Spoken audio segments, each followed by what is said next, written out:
ആത്മാവിൻ്റെ നിയമമോ ഈ ജഡത്തിൻ്റെ മരണത്തിൻ്റെ നിയമത്തിൽ നിന്ന് ഞങ്ങളെ ക്രിസ്തുയേശുവിൽ സ്വാതന്ത്ര്യം വരുത്തി. അവിടെ പുതിയൊരു നിയമത്തെ കൊണ്ടുവരുന്നുണ്ട്, ആത്മാവിൻ്റെ നിയമം. ഇതെന്തോ ഈ ആത്മാവിൻ്റെ നിയമം?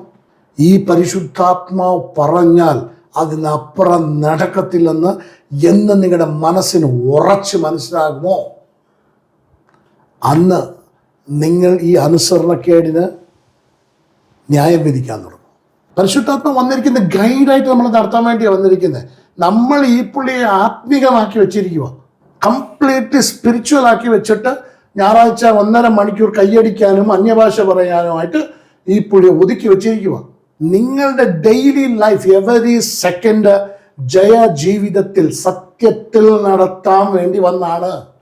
ഞായറാഴ്ച 1.5 മണിക്കൂർ പ്രാർത്ഥിച്ചത് കൊണ്ട് holy spirit will never come to you and speak to you unless you become obedient. അപ്പോൾ ആത്മാവ് നമ്മളെ പ്രേരിപ്പിച്ചിട്ട് ദൈവത്തോട് എന്തോ സംസാരിച്ചുകൊണ്ടിരിക്കുന്നത് മർമ്മം എന്ന് പറഞ്ഞാൽ രഹസ്യമായ കാര്യം. എന്തുവാ ഇത്രയും രഹസ്യം? നിങ്ങൾക്ക് ദൈവത്തെ അറിയിക്കാനുള്ള രഹസ്യം എന്താ? അന്യഭാഷ എന്ന് പറയുന്നത് ഏതാണ്ടൊരു റിച്വൽ അല്ലത്, നിന്റെ ലൈഫ് ജീവിക്കാൻ വേണ്ടിയിട്ട് തന്നിരിക്കുന്ന ഒരു രഹസ്യത്തിൻ്റെ മർമ്മമാണ്. ഇതിനൊക്കെ നമ്മൾ സ്പിരിച്വലൈസ് ചെയ്ത് കളഞ്ഞു. എന്നിട്ട് ചുമ്മാ പാട്ടും പാടി അവസാനത്തെ 10 മിനിറ്റ് കിടന്ന് വേർത്ത് കുളിക്കാൻ വേണ്ടിയിട്ട് ആക്കി വെച്ചിരിക്കുന്ന ഒരു സിസ്റ്റം ആക്കി മാറ്റി.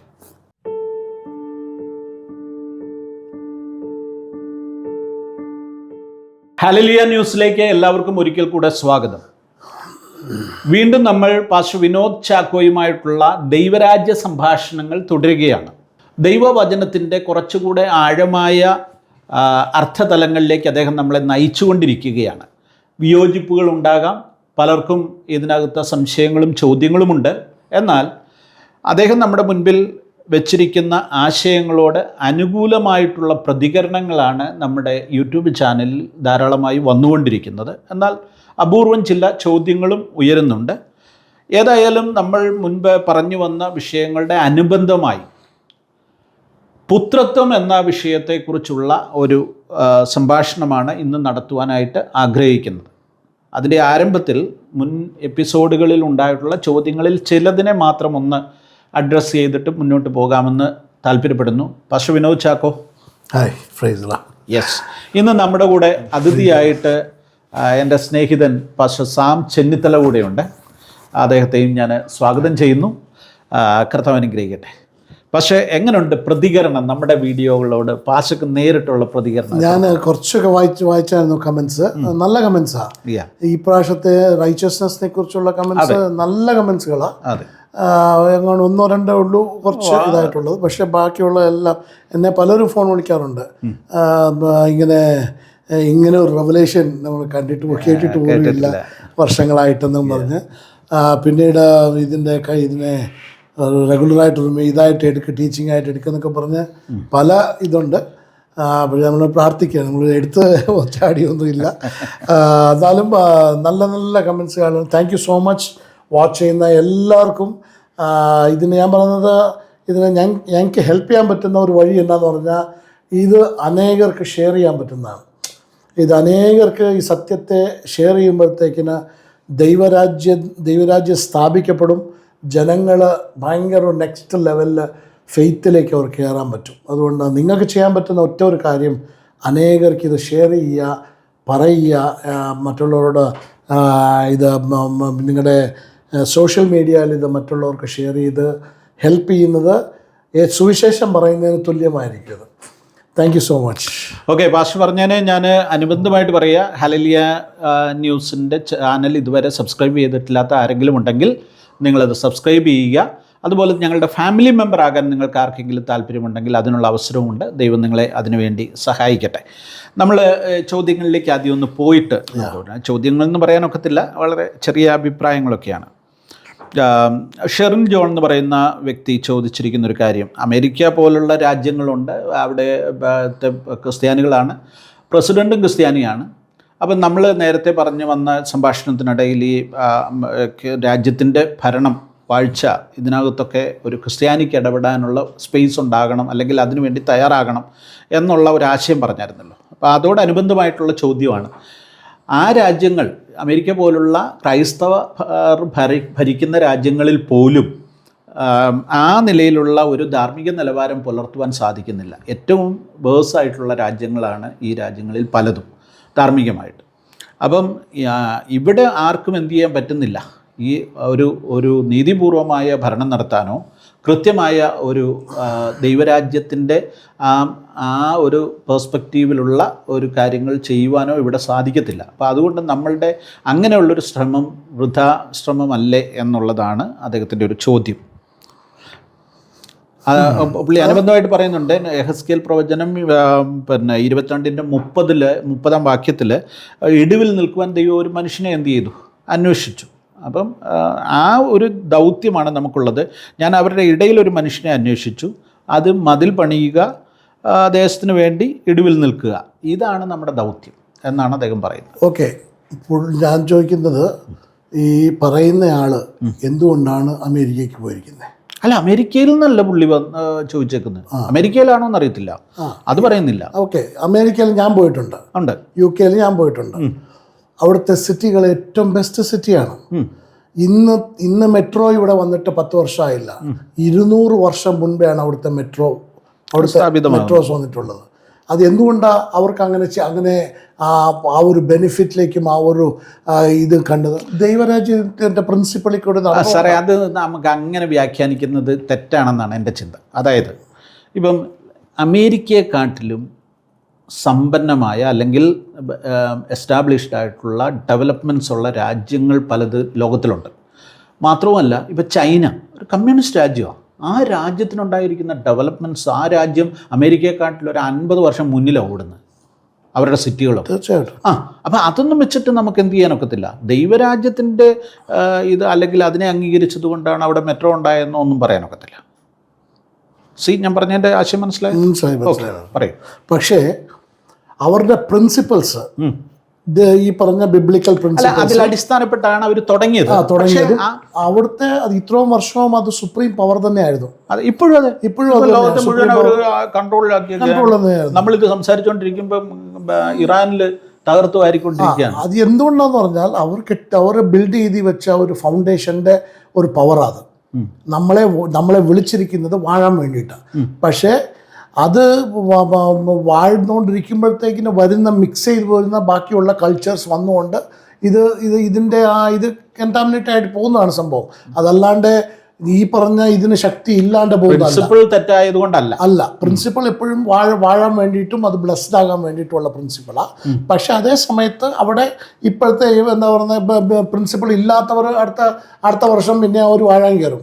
അവർ വാഴാൻ കയറുമ്പോഴത്തേന് അവരുടേതായിട്ടുള്ള തെറ്റായിട്ടുള്ള പ്രിൻസിപ്പൾസും ബിബ്ലിക്കലായി റോങ് ആയിട്ടുള്ള ദൈവത്തിന് ദോഷമായിട്ടുള്ളതും ഒക്കെ അവർ കൊണ്ടുവരുമ്പോഴത്തേക്കിന് ഈ എന്താ പറയുന്നത് പാപം പെരുകുമ്പോഴത്തേക്കിന് അവിടെ നാശം വരികയും അവിടെ പിന്നെ പ്രശ്നങ്ങൾ ഉണ്ടാകുകയും അധാർമികത ഉണ്ടാകുകയൊക്കെ ചെയ്യും. അത് ചെയ്യാൻ പക്ഷേ ഈ പ്രിൻസിപ്പൾസിൽ പണിതെടുത്താൽ തീർച്ചയായിട്ടും അതൊരു ബ്ലെസ്ഡ് കൺട്രി ആയിരിക്കും.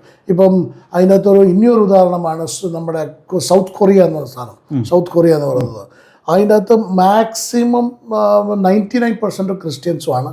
90% ക്രിസ്ത്യൻസ്, വേറെ ജാതികൾ അതിൻ്റെ അകത്ത് അല്ലല്ല. അത് പറയല്ല, അത് തെറ്റാ. സൗത്ത് കൊറിയയിൽ ഒരു സർട്ടൻ പെർസെൻറ്റേജേ ഉള്ളൂ ക്രിസ്ത്യൻസ്. അവർ ഈ പിന്നെ കൺഫ്യൂഷ്യസ് മതത്തിൻ്റെ ആ ഒരു പിന്തുടർച്ചയാണ്, അല്ലെങ്കിൽ അതാണ് അവരുടെ ഒരു ബഹുസ്വരതയുള്ള ഒരു രാജ്യമാണ്, അല്ലാതെ പിന്നെ ക്രിസ്ത്യൻ കൺട്രി അല്ല. ക്രിസ്ത്യാനിറ്റി ഗ്രോ ആയപ്പോൾ ശക്തമായി വളർന്നു. ആ വളർച്ചയോടൊപ്പമാണ് രാജ്യം വളർന്നു. അതെല്ലാം സത്യമാണ്. പക്ഷേ സൗത്ത് കൊറിയ ഒരു ക്രിസ്ത്യൻ കൺട്രി അല്ല. അത് എനിക്കറിയത്തില്ല, കൺഫ്യൂഷനാണ്. ബട്ട് ഈ പറഞ്ഞ വളർച്ച വന്നത് ഈ പറഞ്ഞ ക്രിസ്ത്യാനിറ്റി വളർന്നപ്പോൾ തന്നെ. അപ്പം നമ്മുടെ പ്രിൻസിപ്പിൾസിന് എപ്പോഴും ഒരു വാഴ്ചയുടെ ഒരു എന്താ പറയുന്നത്, ഒരു ശൈലിയുണ്ട്, അതിൻ്റെ അകത്ത് ഒരു തലമുണ്ട്, ഡൈമെൻഷനുണ്ട്. അത് വാഴാൻ വേണ്ടിയിട്ടാണ് നമ്മൾ. അത് കുറച്ചുകൂടെ എനിക്ക് മനസ്സിലാകുന്ന രീതി ഇപ്പോൾ സാറ് പറഞ്ഞതിൽ വെച്ച് എനിക്ക് മനസ്സിലായ കാര്യം ഞാൻ പറയുകയാണെങ്കിൽ, ദൈവം വാഴാൻ നമുക്ക് എന്ത് ചെയ്തിട്ടുണ്ട്, അവസരം തന്നിട്ടുണ്ട്.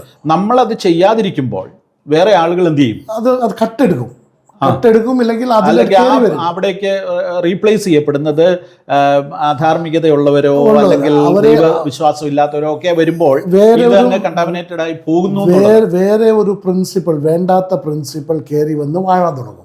അപ്പൊ നമ്മൾ ചെയ്യേണ്ടത്, നമ്മൾ ആ വാഴ്ചയിൽ നിന്ന് ഇത് നഷ്ടപ്പെട്ടു പോകാതിരിക്കാൻ നമ്മൾ ആ രാജ്യത്തെ അല്ലെങ്കിൽ അധികാരങ്ങളെ എന്ത് ചെയ്യണം? നമ്മൾ ഹോൾഡ് ചെയ്യണം. നമ്മൾ ഹോൾഡ് ചെയ്യണം എന്നാ സാർ പറഞ്ഞതിന്റെ അർത്ഥം. തീർച്ചയായിട്ടും. ഇപ്പം എനിക്ക് അതിനോടൊന്നും പൂർണ്ണമായിട്ട് യോജിക്കാൻ പറ്റുന്നില്ല സാർ പറയുന്നതിനോട്. ഇപ്പൊ ഇസ്രായേല്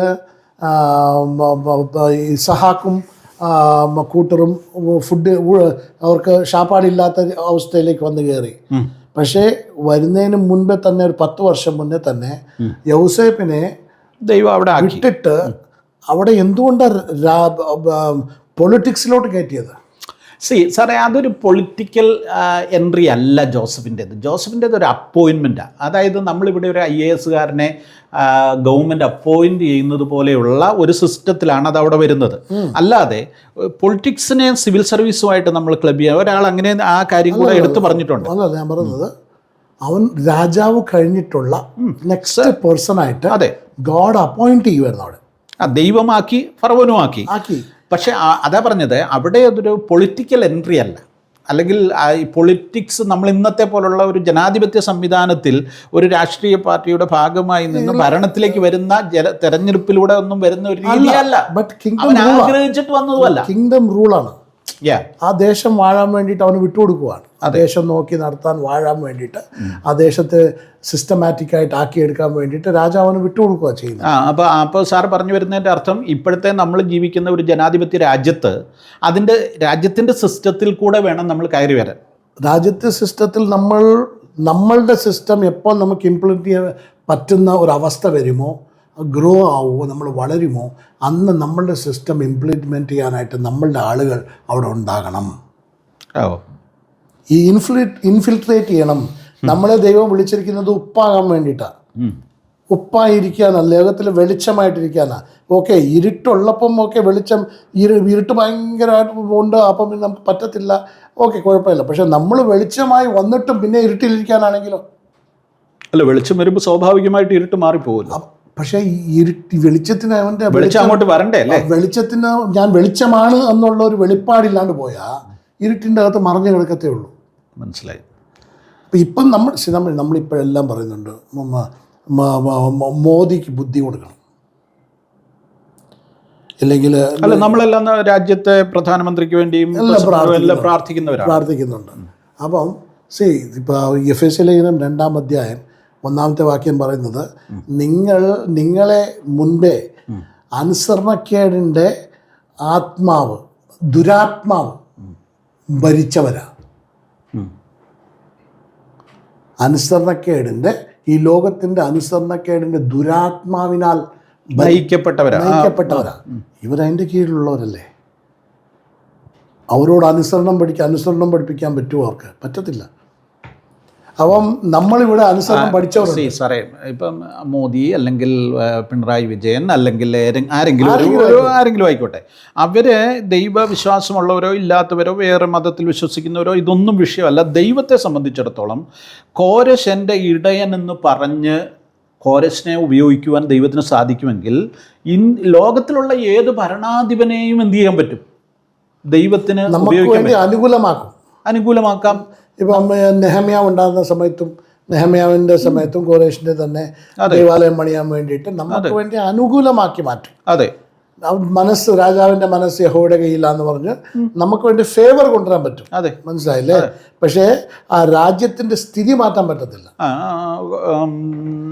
ആ രാജ്യത്തിൻ്റെ സ്ഥിതി മാറ്റണമെങ്കിൽ അവിടെ രാജാവ് മാറണം. സാർ എന്ത് പറയുന്നു ഈ കാര്യത്തിൽ? എന്തെങ്കിലും പറയാനുണ്ടോ? രാജാക്കന്മാരുടെ ഹൃദയം ദൈവത്തിന്റെ കയ്യിൽ നികത്തോട് കണക്കാണ്. അപ്പം ദൈവത്തിന് ഇതിനെ എല്ലാം കൺട്രോൾ ചെയ്യാൻ പറ്റും. മോദിയെ കൺട്രോൾ ചെയ്യാൻ പറ്റും. നാളെ ഇനിയിപ്പം ഒരു സുപ്രഭാതത്തിൽ മോദി യേശുവിന് വേണ്ടി തിരികത്തില്ലെന്ന് നമുക്ക് എന്താ ഉറപ്പ് പറയാൻ പറ്റും? ഒരു വ്യക്തിയെങ്കിലും മോദിയുടെ അടുക്കൽ ഒരു ബൈബിൾ കൊണ്ട് കൊടുത്തിട്ടുണ്ടായിരിക്കും. ആരെങ്കിലും ഒരാളെങ്കിലും ബൈബിൾ ആ വീട്ടിൽ എത്തിച്ചിട്ടുണ്ടായിരിക്കും. പുള്ളി ഇനി വായിച്ചിട്ടില്ലെങ്കിൽ എന്ത് വായിക്കോട്ടെ. പക്ഷെ എത്രയോ നമ്മൾ ചരിത്രങ്ങൾ കേട്ടിരിക്കുന്നു. ഒരു ദുഃഖത്തിൽ എനിക്ക് ഉറങ്ങാൻ വയ്യാതെ വന്നപ്പോൾ ഞാൻ ബൈബിൾ എടുത്ത് വായിച്ചു. എന്നോട് ദൈവം സംസാരിച്ചു എന്നൊക്കെ പറഞ്ഞ് എത്രയോ ചിലപ്പോൾ നാളെ നടന്നില്ല നമുക്ക് പറയാൻ പറ്റുമോ? നടക്കും. നമ്മൾ നടക്കാത്തില്ല നമുക്ക് പറയാൻ പറ്റത്തില്ല. തീർച്ചയായും 100% ഓക്കെ സാറേ, ഇവിടെ ഈ അന്നമ്മ ജോർജ് എന്ന് പറയുന്ന ഒരു സിസ്റ്റർ ചോദിച്ചിട്ടുണ്ട്, ജോസഫ് തനിയെ എന്ത് ചെയ്തില്ല, കൊട്ടാരത്തിലേക്ക് എത്തിയില്ല, ദൈവം അവനെ കൊണ്ടുവന്നാക്കിയതാണ്.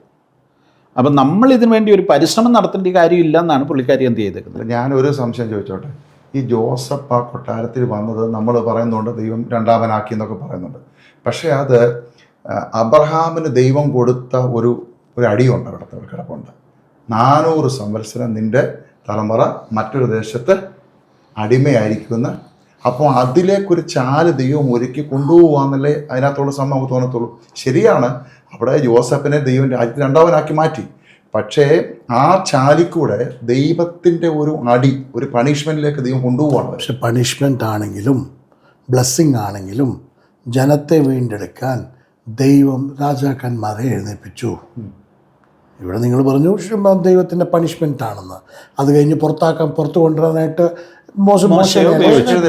He was a political leader, spiritual leader നമ്മൾ വിളിക്കും. But he was leading 30 lakhs people. അതെന്തുവായിരുന്നു? അത് പൊളിറ്റിക്സ് ആയിരുന്നത്.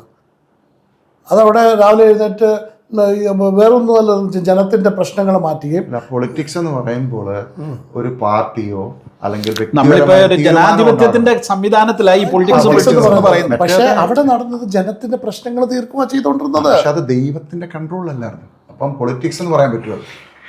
ദൈവത്തിന്റെ കൺട്രോൾ എന്ന് പറയുന്നത് ഇത്ര അമ്മായിപ്പൻ ഒരിക്കൽ പറയുക, എൻ്റെ ഇങ്ങനെയൊക്കെ ചെയ്താൽ നടക്കത്തില്ല, ഇത്ര ജാതീയനാ, മനസ്സിലായില്ലേ? ഇങ്ങനെയല്ല, ജാതീയ പുരോഹിതനാ അവൻ. മോശയ്ക്ക് അത്രയ്ക്കും ദൈവത്തിൻ്റെ ഇതുണ്ടായിരുന്നെങ്കിൽ, ദൈവം കംപ്ലീറ്റ്ലി കൺട്രോൾ ചെയ്തിരുന്നെങ്കിൽ ഒരു ജാതിയം വന്നിട്ട് ഇവനെ പഠിപ്പിക്കേണ്ട കാര്യമില്ലായിരുന്നു. അപ്പം ഇറ്റ് വാസ് ലിറ്ററലി എന്താ പറയുന്നത്, ഒരു ജനത്തെ കൺട്രോൾ ചെയ്യുന്ന, ജനത്തെ ലീഡ് ചെയ്യുന്ന ഒരു ദൈവം നമുക്ക് ചെയ്യാൻ പറ്റുന്ന കാര്യമുള്ളപ്പം ദൈവം ഒരിക്കലും അതിനകത്ത് ഇൻ്റർഫിയർ ചെയ്യാൻ പോകത്തില്ല. ലാൻഡ് ലോ വർക്ക് ചെയ്യുന്ന സ്ഥലത്ത് സ്പിരിച്വൽ ലോ കൊണ്ടൊന്നും വെക്കേണ്ട കാര്യമില്ല. ഞാനെപ്പോഴും ചോദിക്കാറുണ്ട്, നിങ്ങൾക്കൊരു ആക്സിഡൻ്റ് ആയി, അവിടെ ഇൻഷുറൻസിന് വേണ്ടി നിങ്ങൾ ആരെങ്കിലും ഉപസിക്കാറുണ്ടോ? ഇല്ല. കാരണം എന്തുകൊണ്ടാണ്? അവിടെ ഒരു നിയമമുണ്ട്, സംവിധാനമുണ്ട്. ലാൻഡ് ലോ നിങ്ങൾക്ക് കിട്ടാനുണ്ട് അല്ലേ? നിങ്ങളുടെ സ്ഥലം ഒരാൾ അടിച്ചോണ്ട് പോയി, ഉപസിച്ചോണ്ടിരുന്നത് കാര്യമുണ്ടോ? ഇല്ല. തക്ഷണം അതിനുള്ള കേസ് കൊടുക്കണം, കോടതി പോകണം, എന്തെങ്കിലും ചെയ്യണം. ലാൻഡ് ലോ നിലവിലുള്ളപ്പോൾ there is no need of intervention of a superficial law, ഒരു സുപ്പീരിയർ ലോയിൻ്റെ ആവശ്യമില്ല. ലാൻഡ് ലോ നമ്മളെല്ലാം ഉപയോഗിച്ചാണ് ജീവിക്കുന്നത്. സോ ലാൻഡ് ലോ നമുക്കുള്ളതാണ്. ലാൻഡ് ലോ നമുക്ക് വേണ്ടിയിട്ടുള്ള, കോൺസ്റ്റിറ്റ്യൂഷൻ നമുക്ക് വേണ്ടിയിട്ടുള്ളതാണ്. പക്ഷെ അതിപ്പോഴ് നമ്മുടെ പിതാക്കന്മാരുടെ കാലത്ത് ഈ ലാൻഡ് ലോ നിൽക്കുന്ന സമയത്ത് അവരത് യൂസ് ചെയ്യാതെ ദിവസത്തിലെ മുട്ടുമടക്കിയത് കൊണ്ട് അന്നത്തെ കാലത്ത് അത്ഭുതങ്ങൾ സംഭവിച്ചു. ഫസ്റ്റ് അത്ഭുതം സംഭവിച്ചോട്ടെ, പക്ഷെ ലാൻഡ് ലോ ഉള്ളപ്പോൾ 90% അത് നമ്മുടെ കൂടെ അവകാശമാണ് സാറേ. രാജ്യത്തിന്റെ നിയമങ്ങൾ നമുക്ക് കൂടെ അവകാശപ്പെട്ടത്. ലാൻഡ് ലോ ഉള്ളപ്പോൾ നമ്മളീ പറയുന്ന അത്ഭുതങ്ങളൊക്കെ മെഡിക്കലി കുറച്ച് കാര്യങ്ങളാണ് ഈ പറഞ്ഞ അത്ഭുതങ്ങളൊക്കെ പറയുന്നത്. അന്നും ഒരാളുടെ സ്ഥലം അടിച്ചുകൊണ്ട് പോയി കഴിഞ്ഞാൽ അവരെപ്പോഴും കോടതിയിൽ പോവുകയൊക്കെ ചെയ്തിട്ടുണ്ടായിരുന്നു. അല്ല, നിങ്ങളുടെ സമ്പത്തുക്കളുടെ അപഹാരം സന്തോഷത്തോടെ സഹിക്കണമെന്നും വേദപുസ്തകത്തിൽ വാക്യമുണ്ടേ. ഇതൊക്കെ ഉള്ളപ്പോഴാണെങ്കിലും നമ്മൾ ലാൻഡ് ലോ ഉപയോഗിക്കാറുണ്ട്. ഇപ്പോഴാണെങ്കിലും നമ്മൾ ചെയ്യാറുണ്ട്. ഫാക്ട് നമ്മൾ ഇപ്പം നമ്മൾ ഒരു ആക്സിഡൻ്റ് ആയാൽ പോയി നമ്മൾ ഉപയോഗിച്ചുകൊണ്ടിരുന്നിട്ട് കാര്യമില്ല. അല്ല, കാര്യമില്ലെന്ന് പറയാനൊക്കത്തില്ല സാറേ, കാര്യമൊക്കെ ഉണ്ട്. പക്ഷെ നമ്മൾ ചെയ്യുന്നത് എന്തുവാ?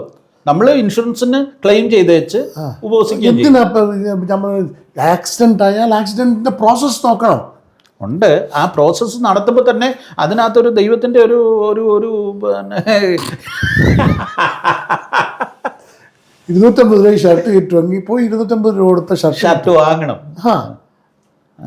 അതിനുവേണ്ടി പ്രാർത്ഥിക്കേണ്ട കാര്യം. ഇത് നമ്മൾ മനസ്സിലാക്കാൻ ഭയപ്പെടേണ്ട കാര്യമില്ല. മനസ്സിലായില്ലേ? നമ്മൾ ഫേക്ക് ഡിവിനിറ്റിയിലോട്ട് നമ്മൾ കയറരുത്.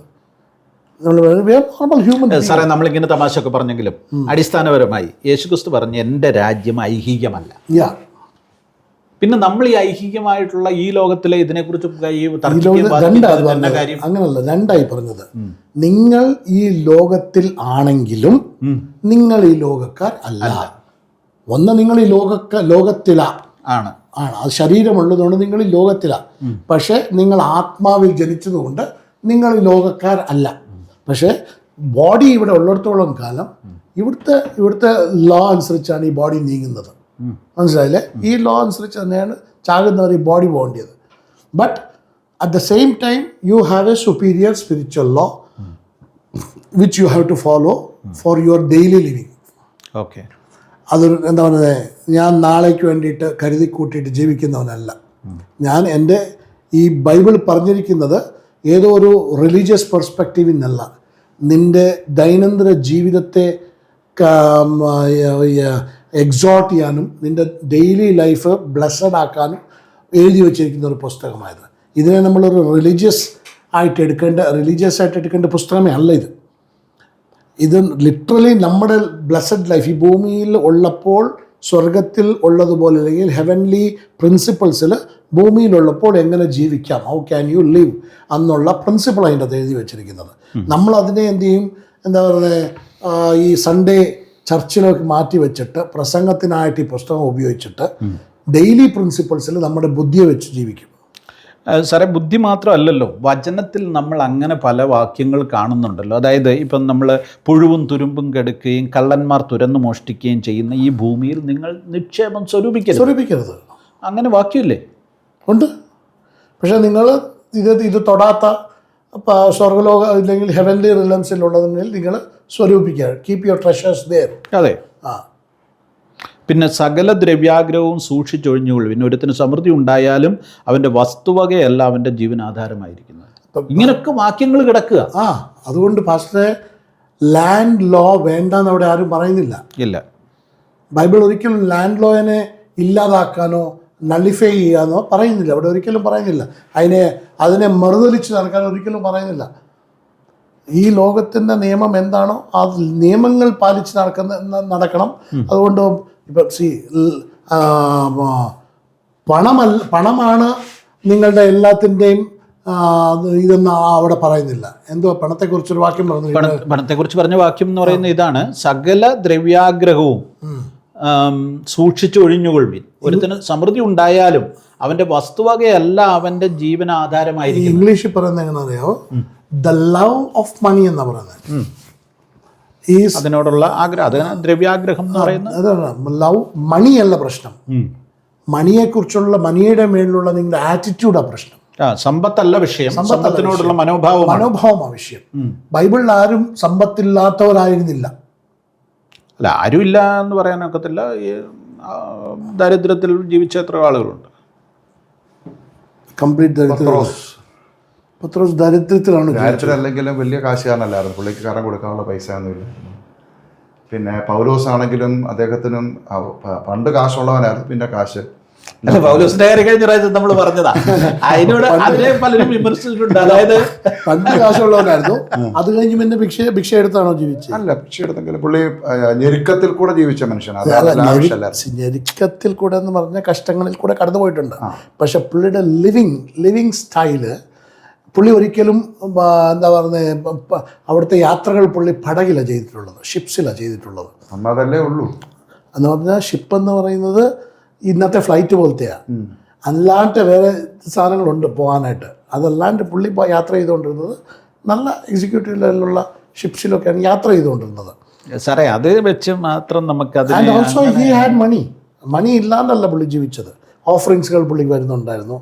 അത് ദേവാലയത്തിന് അദ്ദേഹം തന്നെ പറയുന്നുണ്ട്, എനിക്ക് നിങ്ങൾ ബുദ്ധിമുട്ടുള്ള സമയത്ത് അയച്ചു തന്ന പൈസ സഹായിച്ചു, ഞാൻ മറ്റുള്ളവരെ സഹായിച്ചു. അതുകൊണ്ട് എനിക്ക് സമൃദ്ധിയായിട്ടുണ്ടെന്നൊക്കെ പറയുന്നത് പുള്ളി ഇല്ലായ്മയിലും ഉണ്ടെന്ന് പറയുന്നു. അത് നിങ്ങൾ കാണുമ്പോഴത്തേ അത് നമ്മുടെ വ്യാഖ്യാനം, നിങ്ങൾക്ക് വ്യാഖ്യാനമാണ്. പുള്ളിക്ക് ഒരിക്കലും വേണമെന്ന് തോന്നിയിട്ടില്ല. പുള്ളിക്ക് ഒരിക്കലും ഇത് തികയുന്നില്ല എന്ന് ഒരിക്കലും പുള്ളിക്ക് തോന്നിയിട്ടില്ല. അത് ഉള്ളത് കൊണ്ടായിരിക്കണം എന്നില്ല സാറേ. അത് ക്രിസ്തുവിലുള്ള സമ്പന്നതയെ കുറിച്ച്. റിച്ച്നെസ് എന്ന് പറയുന്നത് നിങ്ങളുടെ കയ്യിലുള്ള പോക്കറ്റിലെ പൈസയല്ല. റിച്ച്നെസ് എന്ന് പറയുന്നത് നിങ്ങളുടെ ഒരു, ഞാൻ ഈ പുത്രത്വത്തിലേക്ക് കയറുമ്പോഴത്തെ നീറ്റായിട്ട് വരുന്നത്. റിച്ച്നെസ് എന്ന് പറയുന്നത്, എൻ്റെ ഇന്നലെ ഒരു വാക്യം വായിക്കുമായിരുന്നു, നിൻ്റെ പിതാവ് ധാരാളമായിട്ടുള്ളവനും നീ ധാരാളമായിട്ട് കൊടുക്കുവാൻ അറിയാമെന്നത് കൊണ്ടും നീ എങ്ങനെയായിരിക്കണം? ധാരാളമായി കൊടുക്കുന്നവനായിരിക്കണം. കയ്യിലുണ്ടെങ്കിലേ കൊടുക്കാനാകത്തുള്ളൂ, ധാരാളമായി അല്ല. അമ്മച്ചി കൊടുത്തതോ? തനിക്കുള്ള മുഴുവൻ കൊടുത്തു. അതാണ് ഉള്ളപ്പോൾ കൊടുക്കുന്നതല്ല, ഇല്ലാതിരിക്കുമ്പോൾ എന്തുണ്ടോ അതിനെയും കൂടെ കൊടുക്കുന്നതാണ്. അതാണ് ധാരാളിത്തം. റിച്ച്നെസ്. അതാണ് അവിടെയാണ് റിച്ച്നെസ് ഉള്ളത്. അവിടെ എന്തോ ആ പുള്ളിക്കാരത്തിക്ക് ആശ്രയിക്കാൻ അപ്പൻ്റെ ശബ്ദം മാത്രമേ ഉള്ളായിരുന്നു, അല്ലാതെ വേറൊന്നുമില്ല. നാളെ എങ്ങനെ ഭക്ഷണം കഴിക്കുന്ന പോലും അറിയത്തില്ല. അപ്പോൾ പുള്ളിക്കാരത്തിക്ക് അറിയാം, നല്ലോണം അറിയാം എങ്ങനെ കഴിക്കണമെന്ന് നല്ലോണം അറിയാം. ഇന്നത്തെ കാലഘട്ടത്തിൽ ആരെങ്കിലും അങ്ങനെ ചെയ്യുമോ? അത് രണ്ടാമത്തെ ചോദ്യം. കാരണം എന്നാ വെച്ചാൽ ഈ ജീവിക്കാൻ പറ്റും, പക്ഷെ ഇങ്ങനെ ചെയ്യുന്നവരുണ്ട്. സാറേ, ഈ ലാൻഡ് ലോയെ കുറിച്ച് പറഞ്ഞില്ലേ? അപ്പൊ ഈ ലാൻഡ് ലോ എന്ന് പറയുന്ന സംഭവം 100% നമുക്ക് ലഭിക്കുമെന്നുള്ള ഉറപ്പാണ്. അതിനെ ബ്ലോക്ക് ചെയ്യുന്നൊരു പവർ ഉണ്ടല്ലോ, നമുക്കെതിരെയുള്ളൊരു പവർ ഉണ്ട്. അപ്പം നമ്മളിപ്പം ഏത് കാര്യവും ഈസിയായിട്ട് കിട്ടുമെന്ന് വിചാരിച്ചില്ല, പക്ഷെ നമ്മളെ കൊടുക്കാനും നമ്മളെ വല്ലാതെ കഷ്ടപ്പെടുത്താനും വേണ്ടി നമുക്കെതിരെ പോരാടുന്നൊരു പവറുണ്ട്. അപ്പം ആ പവർ നമുക്കെതിരെ പോരാടും. അതുകൊണ്ടല്ലേ നമ്മൾ ഈ ഒരു കാര്യത്തിന് വേണ്ടി അപ്ലൈ ചെയ്തിട്ട് പ്രാർത്ഥിക്കണം എന്ന് പറയുന്നത്. നമ്മൾ അതിനുവേണ്ടി ഉപവസിച്ച് പ്രാർത്ഥിക്കണം. നമ്മൾ കാര്യം ശരിയാണ്, ലോകപരമായിട്ട് നമ്മൾ പേപ്പേഴ്സ് മൂവ് ചെയ്തു, പക്ഷെ എന്നിട്ടും നമ്മൾ ശക്തമായി പ്രാർത്ഥിക്കുന്നത് അതുകൊണ്ടാണ്. അത് എവിടെ പറഞ്ഞിരിക്കുന്നതെന്ന് കൂടെ പറയണം. ഈ പവർ ഉണ്ടെന്നുള്ളത് അല്ലല്ല, നിങ്ങൾ അപ്ലൈ ചെയ്ത് കഴിഞ്ഞിട്ട് ആ വിഷയത്തിന് വേണ്ടി ശക്തമായി പ്രാർത്ഥിക്കണം. ഇപ്പം ഈ ദൈവജനത്തെ നോക്കിക്കഴിഞ്ഞാൽ നമ്മൾ ഈ ലോകത്തിൽ ഒരു സോഴ്സസിലും ആശ്രയിക്കാൻ പാടില്ലെന്നാണ് ദൈവജനത്തിൽ കാണും. പാസ്റ്റർ, ലാൻഡ് ലോയ്ക്ക് വേണ്ടിയിട്ട് ലാൻഡ് ലോ തന്നെ ആശ്രയിക്കണം. അല്ല, ഞാൻ പറഞ്ഞതാ പാസ്റ്റർ. അപ്പം അതിനെ ബ്ലോക്ക് ചെയ്യുന്നൊരു പവർ ഉണ്ടല്ലോ. ലാൻഡ് ലോയിൽ കൂടെ പോയി കഴിഞ്ഞാൽ ലാൻഡ് ലോഡ് നിങ്ങൾക്ക് നീതി കിട്ടും. കിട്ടുന്നത് ഞാൻ വില്ലേജിൽ ഒരു പേപ്പർ കൊടുത്തെന്ന് വിചാരിച്ചു. ഞാൻ കൊടുക്കുന്നത് ഒരു ചർച്ച് പണിക്ക് വേണ്ടിയാണ്. സാറ് വിചാരിക്കുന്നുണ്ടോ അത് എത്രയും പെട്ടെന്ന് സാക്ഷനാവും? നിങ്ങൾക്ക് ചർച്ച് പണിയാനുള്ള യോഗ്യമായ സ്ഥലവും കാര്യങ്ങളൊക്കെ ഉണ്ടെങ്കിൽ അവൻ തന്നേ പറ്റും. അതെല്ലാം ശരിയാ. നിങ്ങൾ പോയി 30-40 സ്ക്വയർ ഫീറ്റിലെ സ്ഥലവും കാണിച്ചിട്ട് എനിക്ക് ചർച്ച് പണിയാന്ന് പറഞ്ഞാൽ അവരുടെ നിയമത്തിൽ ആ ചർച്ച് പണിയാനുള്ള സാങ്ഷൻ കാണത്തില്ല. അവരുടെ നിയമമോ അവരും അല്ല നമുക്കെതിരാകുന്നു. അവരുടെ പുറയിൽ വ്യാപരിക്കുന്ന പവറുണ്ട്. പക്ഷെ പവറിനെക്കാട്ടിലും വലിയ പവറാണ് നിങ്ങൾ ആണ്. അപ്പൊ ഈ പവറിനെതിരെ നമ്മൾ ശക്തമായി പോരാടിയേ പറ്റത്തുള്ളൂ, ബൈൻഡ് ചെയ്തേ പറ്റത്തുള്ളൂ. പോരാടുക എന്ന് പറയുന്നത് ഞാൻ പറഞ്ഞുതരാം. പോരാടുക എന്ന് പറഞ്ഞാൽ എന്താണെന്നുള്ളത് ബൈബിളിൽ പറയുന്ന പോരാടുക എന്ന് പറയുന്നത് നിങ്ങളുടെ ഉള്ളിൽ വരുന്ന ഒരു എതിർപ്പുണ്ട്. നിങ്ങളുടെ ഉള്ളിൽ ഈ സാധനം കൊണ്ടേ കൊടുക്കുമ്പോഴേ നിങ്ങളുടെ ഉള്ളിൽ തോന്നാൻ തുടങ്ങും, ഇത് കിട്ടത്തില്ല, നടക്കത്തില്ല, ഇനി എന്നാ ചെയ്യണം. നിങ്ങളെ തകർക്കാതെ നിങ്ങളുടെ ഉള്ളിൽ കിട്ടുമെന്നുള്ളൊരു ഈ പറഞ്ഞ വിതർക്കങ്ങളെ തകർത്തുകൊണ്ടിരുന്ന നിങ്ങളുടെ ഉള്ളിൽ സംസാരിക്കുന്ന ദൈവശബ്ദത്തെ കാട്ടിലും ഈ ശക്തിയൊന്നും മറക്കത്തില്ല. നിങ്ങൾ അതിന് അടിമയാക്കി കൊടുത്തു കഴിഞ്ഞാൽ ഒന്നും ചെയ്യാൻ പറ്റത്തില്ല. എന്നിട്ട് നമ്മൾ ഉപവാസം എടുക്കുക. ഉപവാസ പ്രാർത്ഥനയ്ക്കൊക്കെ ഞാനെടുത്തതുപോലെ ഒരു മനുഷ്യൻ ഭൂമിയിലൊന്നും കാണത്തില്ല. ഒരു വർഷത്തിൽ 160 ദിവസം ഉപവസിച്ചിട്ടുണ്ടായിരുന്നു. 2003-2004 160 days 1 year. I had only for 140 days food. ബാക്കിയെല്ലാം ഫാസ്റ്റിംഗ് ഞാൻ ചെയ്തു പറയുന്നത്. പക്ഷേ തെറ്റെന്ന് ഞാൻ പറയത്തില്ല, ഫാസ്റ്റ് ചെയ്യണം. അതൊക്കെ ഒരു എന്താ പറയുക, വളർന്നു വരുന്ന ഒരു ഇതിൽ വരുന്നതാണ്. ബട്ട് നമ്മുടെ ഒരു മെച്യൂരിറ്റി എന്ന് പറയുന്നത്, ആ മെച്യൂരിറ്റിയിലേക്ക് കയറി കഴിയുമ്പോഴത്തേക്കിന് ഇറ്റ് ഈസ് സോ ഈസി എന്ന് പറഞ്ഞാൽ നമ്മുടെ ലൈഫ്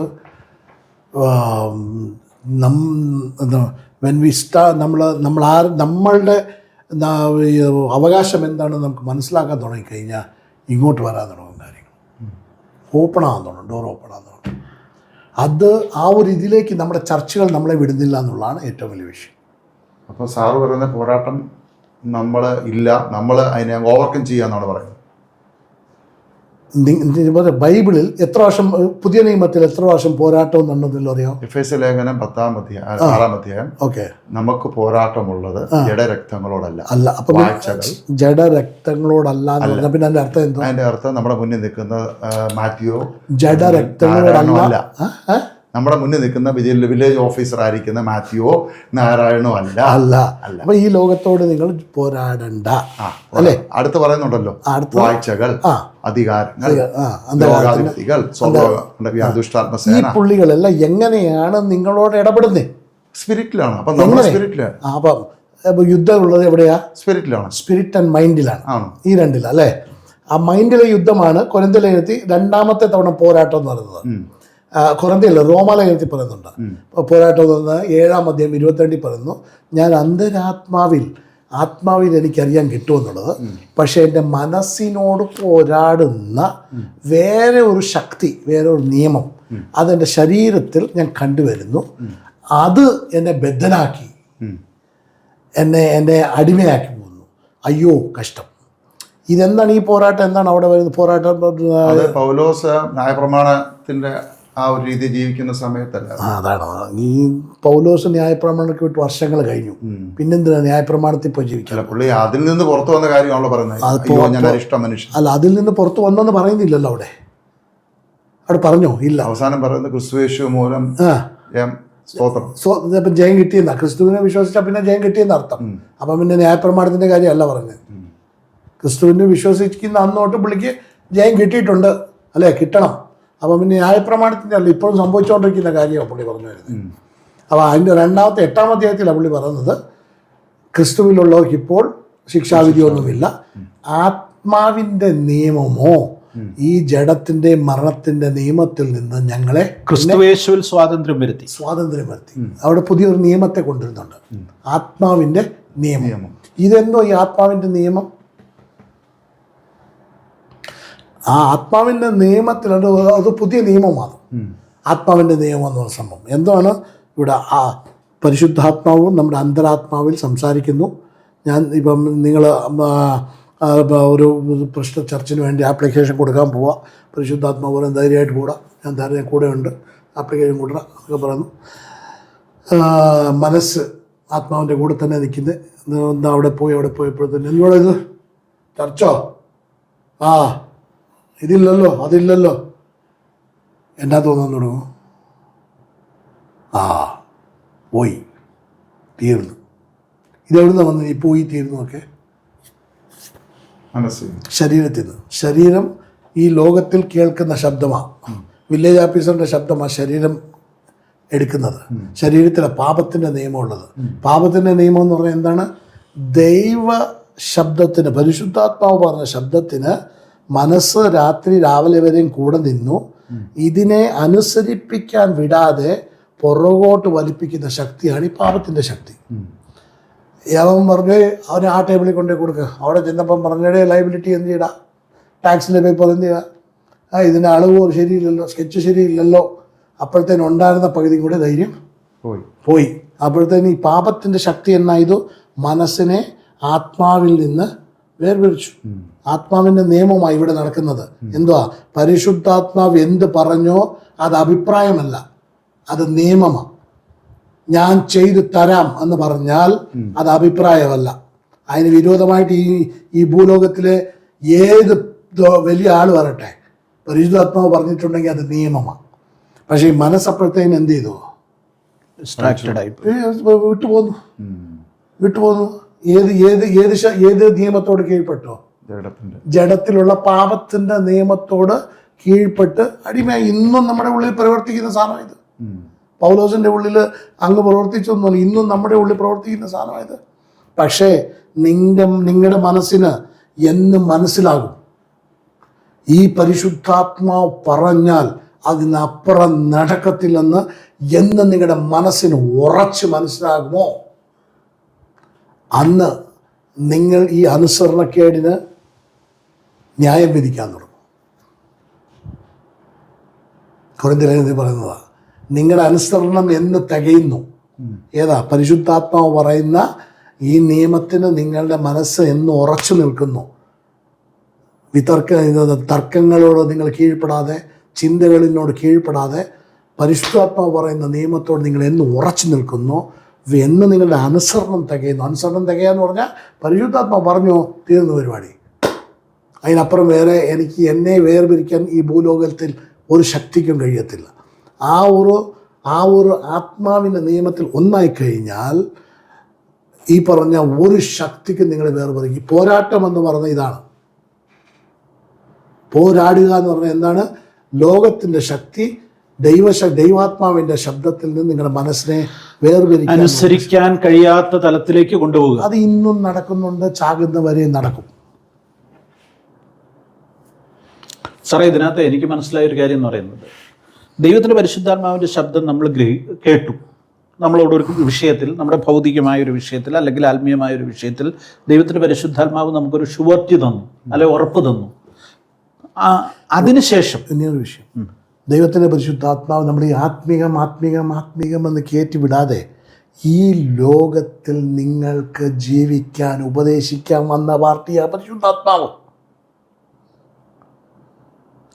പരിശുദ്ധാത്മാവിനെ ഗൈഡായിട്ടാണ് തന്നിരിക്കുന്നത്. സകല സത്യത്തിലും വഴി നടത്തും. എന്തുവാ ഈ സത്യം? സ്വർഗത്തിൽ പോകാനുള്ള വഴിയല്ല. നിങ്ങളെ ഓൾറെഡി നിത്യജീവൻ കിട്ടി. ദൈവം നിങ്ങൾ ഓൾറെഡി തെരഞ്ഞെടുത്തു. ഇനി സ്വർഗത്തിൽ പോകാനുള്ള വഴിയല്ല. സകല സത്യം എന്ന് പറഞ്ഞാൽ ഭൂമിയിൽ ഏറ്റവും ബെസ്റ്റ് സത്യമെന്ന് പറഞ്ഞാൽ പരിശുദ്ധാത്മാവിൻ്റെ ശബ്ദം ഏറ്റവും ബെസ്റ്റ് ശബ്ദമാണ്. അതിന് ഒരു കുഴിയില്ല, അതിൻ്റെ അകത്ത് ഒരു വീഴ്ചയില്ല, അതിൻ്റെ അകത്ത് ഒരു നഷ്ടമില്ല. ഏറ്റവും ബെസ്റ്റ് വഴിയിൽ നിങ്ങളെ നടത്തും.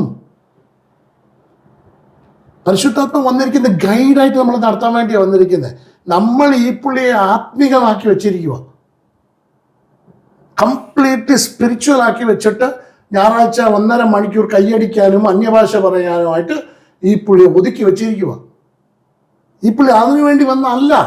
നിങ്ങളുടെ ഡെയിലി ലൈഫ് എവറി സെക്കൻഡ് ജീവിതത്തിൽ സത്യത്തിൽ നടത്താൻ വേണ്ടി വന്നാണ്. ഈ പ്രാക്ടിക്കൽ ആകണത്. ഞായറാഴ്ച 1.5 മണിക്കൂർ പ്രാർത്ഥിച്ചത് കൊണ്ട് holy spirit will never come to you and speak to you unless you become obedient. 1-2 വട്ടം അനുസരണക്കേട് ആയിക്കഴിഞ്ഞാൽ പിന്നെ പരിശുദ്ധാത്മ നിർബന്ധിക്കാൻ വരത്തില്ല. അപ്പം നമ്മൾ ഈ അന്യഭാഷ പറയുന്നതിലും പറയിപ്പിക്കുന്നതിലും ഒന്നും കഥയില്ല. കഥയുണ്ട്. അന്യഭാഷ ആരാ പറയുന്നത്? നിങ്ങൾ പറഞ്ഞെന്നോ? അന്യഭാഷ ആരാ പറയുന്നേ?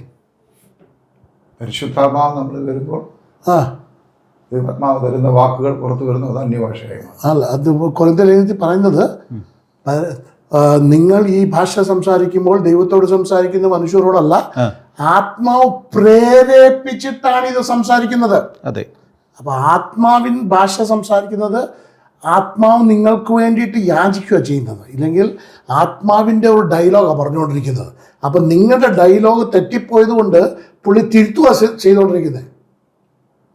അതുമാത്രമാണോ ഈ അന്യഭാഷയുടെ വ്യാഖ്യാനം? റോമാലേഖനത്തിൽ 8-ാം അധ്യായത്തിൽ പറയുന്നത്, 8-ാം അധ്യായം 26-ാമത്തെ അധ്യായത്തിൽ പറയുന്നത്, നിങ്ങൾക്ക് തക്ക പ്രകാരം പ്രാർത്ഥിക്കാൻ അറിയാത്തത് കൊണ്ടും അതുകൊണ്ട് തന്നെ ആത്മാവ് നമ്മുടെ ബലഹീനതയ്ക്ക് തുണ നിൽക്കുന്നു. അപ്പൊ നിങ്ങൾ ബലഹീനത എപ്പോഴാകുന്നത്?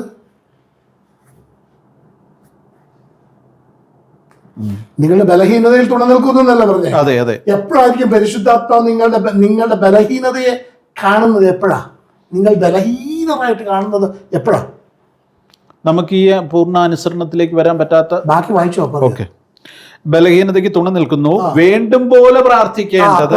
അപ്പൊ നിങ്ങൾക്ക് പ്രാർത്ഥിക്കുമ്പോഴാണ് നിങ്ങളെ നോക്കിയിട്ട് പരിശുദ്ധാത്മാവ് പറയുക, എൻ്റെ തമ്പുരാനെ, ഇവൻ എപ്പോഴാണോ പ്രാർത്ഥന നിർത്തുന്നത്? കാരണം ഇവൻ വേണ്ടും പോലെ അല്ല പ്രാർത്ഥിക്കുന്നേ.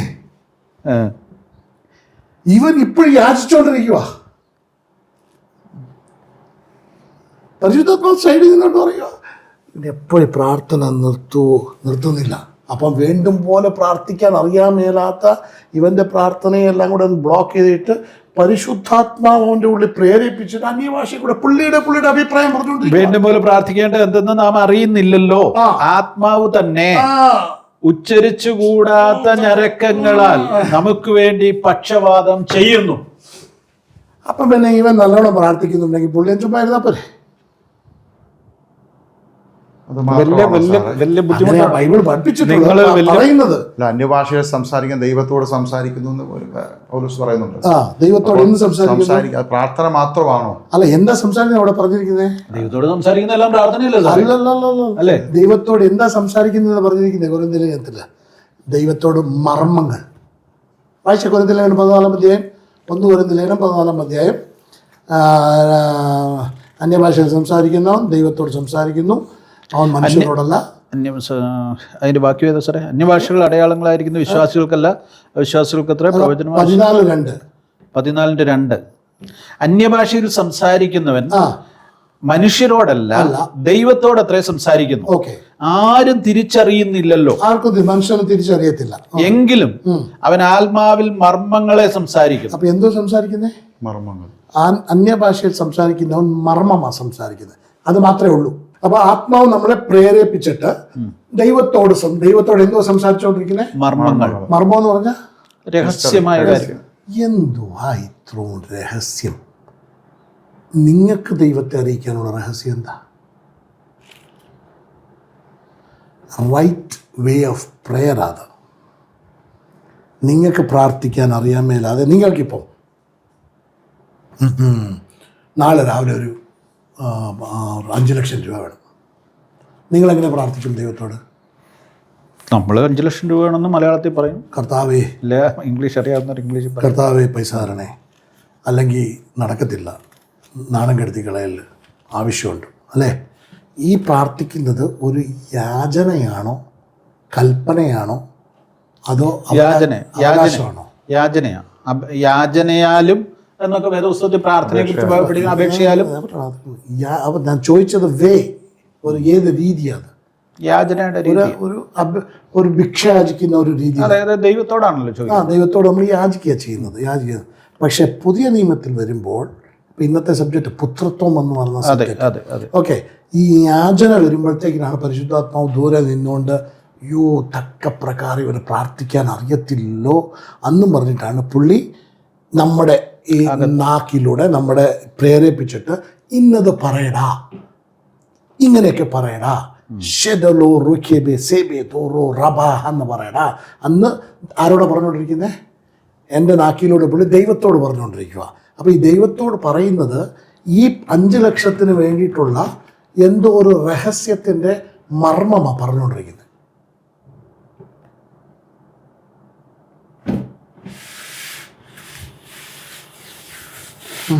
അതത്ര അങ്ങോട്ട് ഡൈജസ്റ്റ് ആകുന്നില്ല. ഡൈജസ്റ്റ് ആകുന്ന രീതി പറയാം.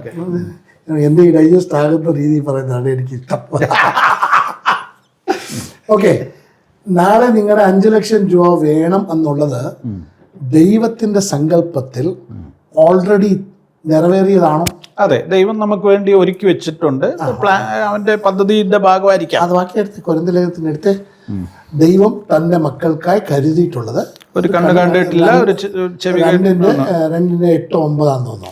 1 കൊരിന്ത്യർ 2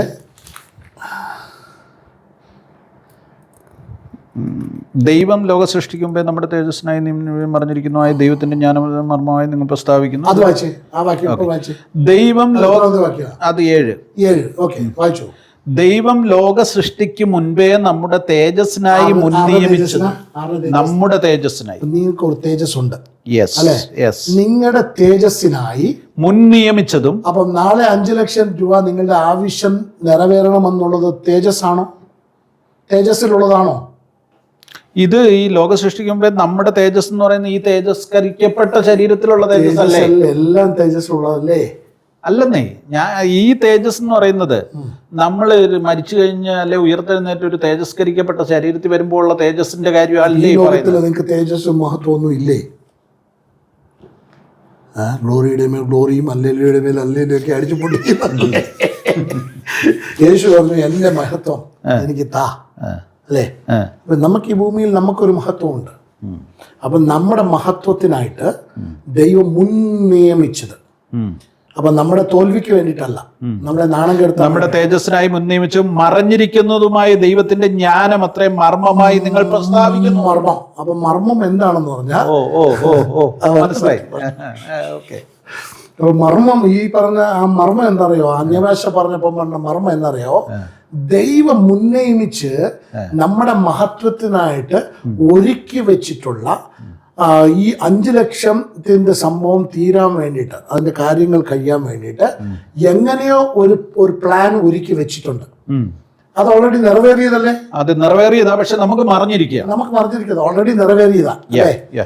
നമുക്ക് ആ കഥയൊന്ന് കുറച്ചുകൂടെ ഒന്ന് ഡീപ്പായിട്ട് പോകാം. ഓക്കെ, എനിക്ക് 5 ലക്ഷം രൂപ വേണം നാളെ 12 മണിക്ക്. ഈ മുൻനിർണയ പ്രകാരം ദൈവം തൻ്റെ മനസ്സിൽ നിർണയിച്ചു. എന്തുവാ? വിനോദിന് നാളെ 12 മണിക്ക് 5 ലക്ഷം രൂപ വേണം. സാം എന്ന് പറയുന്ന ആള് മൈസൂറിൽ നാളെ 10 മണിയാകുമ്പോൾ വരും. സാം 5 ലക്ഷം രൂപ കൊണ്ടുവരും. വിനോദിന്റെ ഫോൺ വിളിക്കും, കൊടുത്തിട്ട് പോകും. ഇത് മുൻനിർണയിച്ച് വെച്ചിരിക്കുക. ഓക്കെ, ഇതെവിടെ വെച്ചിരിക്കുന്നേ? മുൻനിർണയിച്ചിട്ട് ദൈവത്തിന്റെ മനസ്സിൽ വെച്ചിട്ടുണ്ട്. 11ാമത്തെ വാക്യം വായിച്ചു കഴിഞ്ഞേ. മനുഷ്യനിലുള്ളത് അവനിലെ മനുഷ്യാത്മാവല്ലാതെ മനുഷ്യരിൽ ആരറിയും? അവണ്ണം തന്നെ ദൈവത്തിലുള്ളത് ദൈവാത്മാവല്ലാതെ ആരും ഗ്രഹിച്ചിട്ടില്ല. ഈ പ്ലാന് പുള്ളിയുടെ ആത്മാവിനറിയാമോ? ദൈവത്തിലുള്ളത് ദൈവത്തിന്റെ ആത്മാവിനറിയാം. അല്ലേ? അപ്പൊ ഈ നാളെ സാം കൊണ്ടുവന്ന് 5 ലക്ഷം രൂപ തരുമെന്നുള്ള പ്ലാൻ പരിശുദ്ധാത്മാവിന് അറിയാമോ? അറിയാം അല്ലേ? അറിയാം. ഇപ്പം പരിശുദ്ധാത്മാവ് എവിടെ ഇരിക്കുന്നേ? നമ്മിൽ വസിക്കുക, എന്റെ ഉള്ളിൽ ഇരിക്കുന്നേ. ഞാൻ എൻ്റെ ഭാഷയിൽ 5 ലക്ഷം രൂപ നാളെ വേണമെങ്കിൽ എങ്ങനെ ചോദിക്കും? ഈ കൈ ഇങ്ങനെ പിടിക്കും ഫസ്റ്റ്. ഇല്ല കർത്താവേ, ഒന്ന് തരണേ, നാണക്കേടായി പോവേ. ഇത് കണ്ടിട്ട് പരിശുദ്ധാത്മാവ് പറയുക, എടാ നിനക്ക് വേണ്ടി ഒരുക്കി വെച്ചേക്ക്. എന്നിട്ട് എൻ്റെ ഉള്ളിൽ നിന്ന് പ്രേരിപ്പിച്ചിട്ട് ഈ ഭാഷ നിർത്തും. അതാണ് കുറച്ച് പ്രാർത്ഥിച്ചു കഴിഞ്ഞപ്പോഴത്തേക്കും നിങ്ങളുടെ പ്രാർത്ഥനയൊക്കെ നിന്നിട്ട് അന്യഭാഷയിലോട്ടൊക്കെ പോകുന്നത്. നിങ്ങളങ്ങ് ആത്മാവിക്കരുന്നല്ല, ഈ ഭാഷയൊന്നും പുള്ളി ഓൾറെഡി ഉണ്ടല്ലോ. അതല്ല നമ്മുടെ വിചാരം. കർത്താവില്ല ഓർത്താവിലൊക്കെ പറഞ്ഞു കയറിപ്പോയെന്നാ പറയുന്നത്. ഇത് കയറ്റിപ്പോയതൊന്നുമല്ല, ഈ പ്രാർത്ഥന നിർത്തിയതാ പുള്ളി. നിന്റെ പ്രാർത്ഥന നിർത്തി. എന്നിട്ട് പുള്ളി ആ പ്രേരിപ്പിച്ചിട്ട് പുള്ളി ഏറ്റെടുത്തിട്ട് പുള്ളി ഈ രഹസ്യത്തിലുള്ളത് ദൈവത്തോട് പറയുകയാണ്. രഹസ്യത്തിൽ എന്താ ഉള്ളത്? എല്ലാം റെഡിയാ. എന്താ രഹസ്യത്തിൽ? സ്ഥാപനത്തിന് മുൻപേ രഹസ്യത്തിൽ എന്തോ ഈ നാളത്തെ 5 ലക്ഷത്തിനുള്ള പരിഹാരം എന്താ? സാം വരും, റെഡിയാണ്, കൊടുക്കും. അതല്ലേ? അപ്പം ഞാൻ ഈ പറഞ്ഞുകൊണ്ടിരിക്കുന്നത് എന്തായിരിക്കും? ഇല്ലാത്താണെന്നാണോ? അല്ല, സാം വരും, നിനക്ക് കിട്ടും. അതാണ് പരിശുദ്ധാത്മാവ് പറയുന്ന മർമ്മം. പരിശുദ്ധാത്മാവ് പറയുന്നത് ദൈവജ്ഞാനത്തിന് മുന്നേ വെച്ചിട്ടുള്ള നിന്റെ വിഷയത്തിന് വേണ്ടിയിട്ട് എഴുതി വെച്ചിട്ടുള്ള മർമ്മമാണ്. സാം വരും, നിനക്ക് കിട്ടും. അന്യഭാഷ പറഞ്ഞുകൊണ്ടിരിക്കുന്നത് അതാണ്. സാം വരും, നിനക്ക് കിട്ടും. അതാ ഈ ഒരേ വാക്കുകൾ തന്നെ പിന്നെ മനുഷ്യനെ ആവർത്തിക്കുന്ന അല്ലേ അന്യഭാഷ. കാര്യമുള്ളൂ അതിനകത്ത്. എനിക്കത് ഇപ്പോഴാണ് അതിന്റെ ലോജിക്ക് മനസ്സിലായി. അപ്പോഴാ സാമിന് ഇന്ന് വൈകിട്ട് ഒരു 5 ലക്ഷം കിട്ടിയിട്ട് സാമിന് ഒരു മൾട്ടി പ്രോജക്റ്റാണ് കിടക്കുന്നത്. ഞാൻ പരിശുദ്ധാത്മാഭിഷേകം പ്രാപിച്ച ആളും അന്യഭാഷ സംസാരിക്കുന്ന ആളുമാണ്. പക്ഷെ എനിക്ക് ഈ പലരും സംസാരിക്കുന്ന പോലെ, നിങ്ങളൊക്കെ സംസാരിക്കുന്ന പോലെ ഒത്തിരി ദീർഘമായിട്ട് അന്യഭാഷ പറയാൻ എന്നെ കൊണ്ട് എന്ത് ചെയ്യുന്നില്ല. ഒരു പാരഗ്രാഫ് ഞാൻ എഴുതണമെങ്കിൽ ഞാൻ എത്ര പാരഗ്രാഫ് എഴുതാൻ, പക്ഷെ എനിക്കിത് പറയാൻ അന്യഭാഷ എഴുതാന്നല്ല പറഞ്ഞേ. ഞാൻ അല്ലാത്ത ലേഖനങ്ങളോ പുസ്തകം വരെ എഴുതുന്ന ആളല്ലേ, അപ്പൊ എഴുതാൻ പറ്റും. പക്ഷെ എനിക്കിത് എന്ത് ചെയ്യാൻ പറ്റുന്നില്ല. ഈ അന്യഭാഷയിൽ അധികം വാക്കുകൾ സംസാരിക്കാൻ എന്നെ കൊണ്ട് എനിക്ക് ഭയങ്കര വിഷമം തോന്നിയിട്ടുണ്ട്. അപ്പൊ അത് നമ്മൾ പ്രാക്ടീസ് ചെയ്താൽ നമ്മൾ ജസ്റ്റ് സംസാരിച്ചുകൊണ്ടിരുന്നാൽ വന്നോളൂ. എങ്ങനെ നിങ്ങൾ മലയാളം പഠിച്ചത്? പറഞ്ഞാ പഠിച്ചത്, മനസ്സിലായല്ലേ? നമ്മളിത് ഏതാണ്ടൊരു വേറെ ഡിവൈൻ എന്നുള്ള രീതിയിൽ ചിന്തിക്കുന്നതുകൊണ്ടാണ് അത് നമ്മൾ എക്സസൈസ് ചെയ്യും. പാടുന്നത് എൻ്റെ ഉള്ളിലുള്ള പുള്ളിയോട് സംസാരിക്കാൻ വിട്ടുകൊടുത്താൽ അത് നമുക്ക് ഈസി എക്സസൈസാണ്. ഓക്കെ, ഞാനിത് അപ്പോഴാണ് സാമിന് രാത്രി 5 ലക്ഷം രൂപ കൈ വന്ന് കയറിയത്. എന്നാൽ ഞാൻ വണ്ടി എടുത്തോണ്ടെങ്കിൽ പോരുക. എങ്ങനെയാണ് പോരാൻ പറ്റുന്നത്? ഒരു പുള്ളി അവിടെ ഇരുന്നുകൊണ്ട് പറയുമോ സാം 5 ലക്ഷം കൊണ്ടുപോയവിടെ. ഈ ചിലരൊക്കെ പറഞ്ഞിട്ടില്ലേ, പാസ്റ്റർ ഞങ്ങൾക്ക് അറിയത്ത് പോലും ഇല്ല, ഒരു മനുഷ്യൻ വന്ന് വന്നിട്ട് പോയി. അല്ല സത്യം, ഞാൻ കഴിഞ്ഞ എക്സ്പീരിയൻസ് പറഞ്ഞില്ലേ, സാമിന്റെ കംപ്ലീറ്റ്ലി ബ്ലോക്ക് ഔട്ട് ആവും. സാമിന് എഴുതി 5 ലക്ഷം പിടിച്ചിട്ട് എന്ത് ചെയ്യണമെന്ന് അറിയത്തില്ല. സാം പിന്നെ കംപ്ലീറ്റ്ലി നിയന്ത്രിക്കുന്നത് പരിശുദ്ധാത്മാവിലായിരിക്കും. ശകല വേണമെങ്കിലും ബുദ്ധി കൊണ്ട് സാം കൊണ്ടൊന്നും തരുമോ? ഇല്ല, തരത്തില്ല. രണ്ടാമത് ചിന്തിച്ചാലും ആലോചിച്ചാൽ പറ്റത്തില്ല, തരത്തില്ല. കംപ്ലീറ്റ്ലി നമ്മുടെ മനസ്സിനെ ബ്ലോക്ക് ഔട്ട് ആക്കിയിട്ട് നമ്മുടെ വീട്ടിൽ കൊണ്ടുവന്ന് ഇത് എത്തിച്ചിട്ട് അത് കഴിഞ്ഞ് 2 ആഴ്ച കഴിഞ്ഞാലേ സാംപാസിന് ഇത് അറിയത്തുള്ളൂ 5 ലക്ഷം രൂപ വന്നായിരുന്നല്ലോ എവിടെ പോയി എന്നുള്ളത്. ഞങ്ങൾക്ക് ആയിരക്കണക്കിന് സാക്ഷികൾ ഞങ്ങൾക്ക് പറയാറുണ്ട്. അപ്പം അന്യഭാഷ എന്ന് പറയുന്നത് ഏതാണ്ടൊരു റിച്വൽ അല്ലത്, നിൻ്റെ ലൈഫ് ജീവിക്കാൻ വേണ്ടിയിട്ട് തന്നിരിക്കുന്ന ഒരു രഹസ്യത്തിൻ്റെ മർമ്മമാണ്. ഇതിനൊക്കെ നമ്മൾ സ്പിരിച്വലൈസ് ചെയ്ത് കളഞ്ഞു. എന്നിട്ട് ചുമ്മാ പാട്ടും പാടി അവസാനത്തെ 10 മിനിറ്റ് കിടന്ന് വേർത്ത് കുളിക്കാൻ വേണ്ടിയിട്ട് ആക്കി വെച്ചിരിക്കുന്ന ഒരു സിസ്റ്റമാക്കി മാറ്റി. ഇത് നിങ്ങൾക്ക് എന്ത് വേണമെന്ന് പ്രാർത്ഥിക്കാൻ അറിയത്തില്ലേ? അന്യഭാഷയിലോട് കയറിക്കൂ. പറഞ്ഞുകൊണ്ടിരിക്കുന്നത് രഹസ്യമാണ്, മർമ്മമാണ്, ദൈവത്തോടാണ് സംസാരിക്കുന്നത്. അത് നീ കിട്ടേണ്ടിയ ഉത്തരമാണ് സംസാരിച്ചുകൊണ്ടിരിക്കുന്നത്. ദൈവത്തിൻ്റെ മനസ്സിൽ നിന്ന് പുള്ളി വലിച്ചെടുത്തുകൊണ്ട് വന്നിട്ട് നിന്നോട് പറയാനാണ് പറയുന്നത്. ആത്മാവിൻ്റെ കാരണം ആത്മമണ്ഡലത്തിൽ നമുക്ക് വേണ്ടി എല്ലാ ആവശ്യങ്ങളും ദൈവത്തിൻ്റെ മനസ്സിൽ എഴുതി വച്ചിട്ടുണ്ട്. അത് സ്പിരിച്വൽ ലെവലിൽ കിടക്കുന്ന സാധനമാണ്. സ്പിരിച്വൽ ലെവലിൽ സാം കുട്ടിച്ചാന് വേണ്ടി എല്ലാ കാര്യങ്ങളും ദൈവത്തിൻ്റെ മനസ്സിൽ ശബ്ദമായിട്ട് എഴുതി വച്ചിട്ടുണ്ട്. ആ ആത്മലെവലിലുള്ള എൻ്റെ ബ്ലെസ്സിങ്ങിനെ നാച്ചുറൽ റലത്തിലേക്ക് കൊണ്ടുവരിക, ആക്കി വെക്കുക എന്നുള്ളതാണ് ദൈവം നമ്മളെ വിളിച്ചിരിക്കുന്നതിൻ്റെ ഉദ്ദേശം. അതിനുള്ള ഒരു വഴിയാണ് ഈ പറഞ്ഞ അന്യഭാഷ എന്ന് പറയുന്നത്. എപ്പോഴും കമ്മ്യൂണിക്കേഷൻ എന്ന് പറയുന്നത് ഒരു മീഡിയ ആണ്. നമ്മൾ അങ്ങോട്ടും ഇങ്ങോട്ടും പരസ്പരം മനസ്സിലാക്കി കാര്യങ്ങൾ ചെയ്യാൻ വേണ്ടിയിട്ടുള്ള ഒരു മീഡിയ ആണ് ഭാഷ എന്ന് പറയുന്ന സാധനം. അതൊരിക്കലും ഒരു സ്പിരിച്വൽ തിങ് അല്ല. നമുക്ക് ദൈവത്തിൻ്റെ നമുക്ക് വേണ്ടി ഒരുക്കി വെച്ചിട്ടുള്ളത് നമുക്ക് മേടിച്ചെടുക്കാനും പ്രാപിച്ചെടുക്കാനും വേണ്ടിയിട്ടുള്ളൊരു മീഡിയയാണ് ടങ്സ് എന്ന് പറയുന്ന സാധനം. ഓക്കെ, ഈ എപ്പിസോഡ് ഇവിടെ വെച്ച് നമുക്ക് അവസാനിപ്പിക്കാം. കാരണം ചോദ്യോത്തരങ്ങൾ ഇങ്ങനെ പോയാൽ നമ്മൾ എവിടെയും എത്തത്തില്ല. അപ്പം അതുകൊണ്ട് പാസ്റ്റർ വിനോദ് കഴിഞ്ഞ എപ്പിസോഡുകളിൽ സംസാരിച്ചതിനോടുള്ള ചിലരുടെ പ്രതികരണങ്ങളും അതിനോടനുബന്ധമായി വന്ന ആലോചനകളും സംശയങ്ങളുമൊക്കെയാണ് നമ്മളിപ്പോൾ ചർച്ച ചെയ്തുകൊണ്ടിരുന്നത്. അവസാനമായി നമ്മൾ എത്തിയത് അന്യഭാഷയുമായി ബന്ധപ്പെട്ട പരിശുദ്ധാത്മാവിൻ്റെ നിയന്ത്രണം, പരിശുദ്ധാത്മാവിലുള്ള പ്രാർത്ഥന, അന്യഭാഷ, ഈ കാര്യങ്ങളിലേക്കൊക്കെയാണ് എത്തിയിരിക്കുന്നത്. എനിക്ക് തോന്നുന്നത് അത് കുറച്ചും കൂടെ വിശദമായിട്ട് നമ്മൾ വീണ്ടും ചർച്ച ചെയ്യേണ്ട ഒരു വിഷയമാണെന്ന് എനിക്ക് തോന്നുന്നു. കുറച്ചും കൂടെ ആ കാര്യങ്ങളിൽ വ്യക്തത നമുക്ക് ആവശ്യമുണ്ട്. അത് നമുക്ക് ലഭിക്കും. നമുക്ക് പിന്നീട് ആ വിഷയം ചർച്ച ചെയ്യാവുന്നതാണ്. എന്നാൽ അടുത്ത എപ്പിസോഡിൽ നമ്മൾ സംസാരിക്കുവാൻ പോകുന്നത് പുത്രത്വത്തെക്കുറിച്ചാണ്. പുത്രത്വം എന്ന കാര്യത്തിലേക്ക് നമ്മൾ പ്രവേശിക്കുന്നു. നിങ്ങൾ മുടക്കം കൂടാതെ കാണുക. ഈ എപ്പിസോഡുകൾ തുടരുന്നതായിരിക്കും. ദൈവം നമ്മെ എല്ലാവരെയും ധാരാളമായി അനുഗ്രഹിക്കട്ടെ.